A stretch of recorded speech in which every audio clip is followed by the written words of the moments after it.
They think we're fools. They want to lead us around with a ring through our nose. Not just black people, of course, black people, but all the white people who aspire to be on the right side of the race question, who aspire to be just and virtuous and to think well of themselves. They got as much to do with the historic liberatory struggles that those spirituals invoke as Donald Trump has to do with entrepreneurship in Silicon Valley or something like that. Capitalism is a good thing. Donald Trump doesn't embody it. Freedom struggles are a good thing. Kamala Harris doesn't embody it.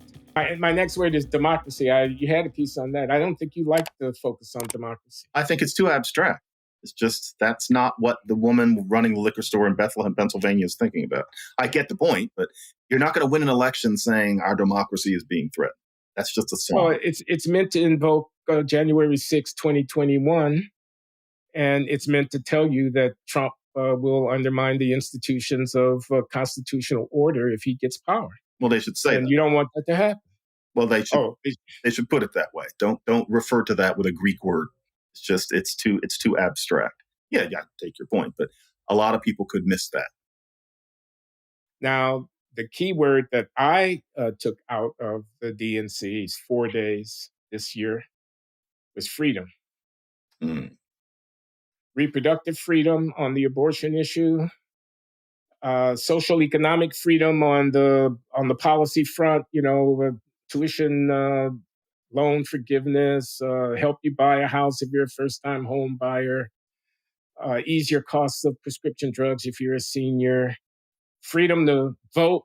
They want the John Lewis Act that they couldn't get through the Senate enacted in the law, which would federalize a lot of regulations around voting practices in a way that the Democrats think would further their electoral interests and Republicans think would harm theirs. So there's a conflict over the rules about voting, but they call that freedom. Stacey Abrams will be advocating for the freedom to vote, because if there had been freedom to vote, Brian Kemp wouldn't be the governor of Georgia. She would be the governor, et cetera, et cetera. Freedom. Not freedom from the government. Not freedom from taxes. Not economic liberty.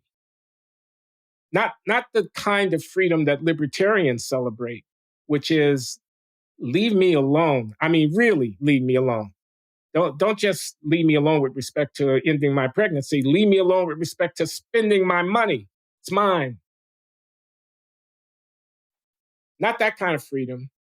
Freedom to benefit from what they think the government should be doing for you and to you. Freedom. Especially given, the notorious issue that, are you talking about freedom to or freedom from? You can apply the term freedom to almost any policy debate. And I think I'm going to stop being such an Eeyore and just say that using freedom in that sloganistic way here it's good Madison Avenue. If somebody thought it up, they were good, clever Don Drapers, especially because, nobody wants to be restrained. And so the idea that we're going to give you freedom is viscerally pleasing. And then also there's something subtler about it.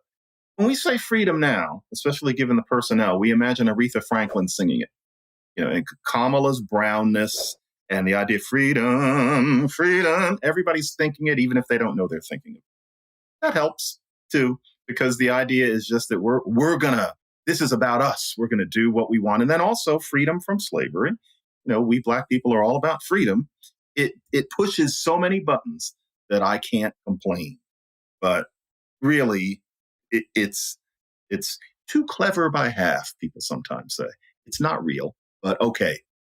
This is how language and politics and ceremony work. And so I can lean into it, but it's a bit much. Can you imagine the campaign poster?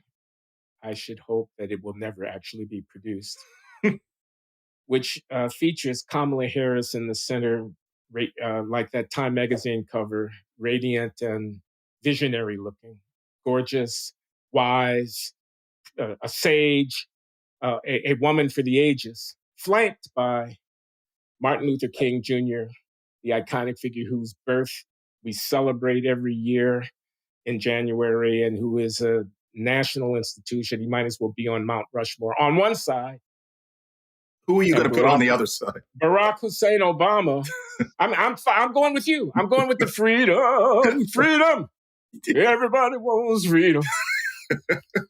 I'm going with the Negro spiritual freedom. I'm going with the long struggle to get America to recognize its debt to Black people freedom.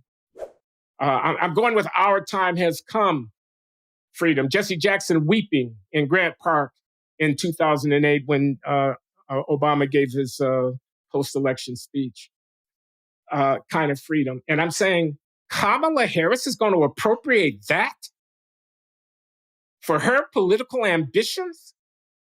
And I say it with a sneer because that's the way I feel about that move. That move of appropriation of my, that is, African-American historical inheritance on behalf of her ambition. And that poster, which I hope will never be produced, would turn my stomach.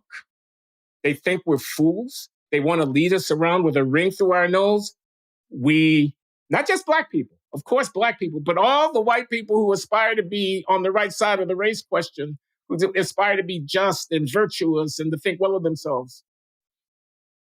They lead us around through the nose. They got as much to do with the historic liberatory struggles that those spirituals invoke as, I don't know what, Donald Trump has to do with entrepreneurship in Silicon Valley or something like that. Capitalism is a good thing. Donald Trump doesn't embody it. Freedom struggles are a good thing. Kamala Harris doesn't embody it.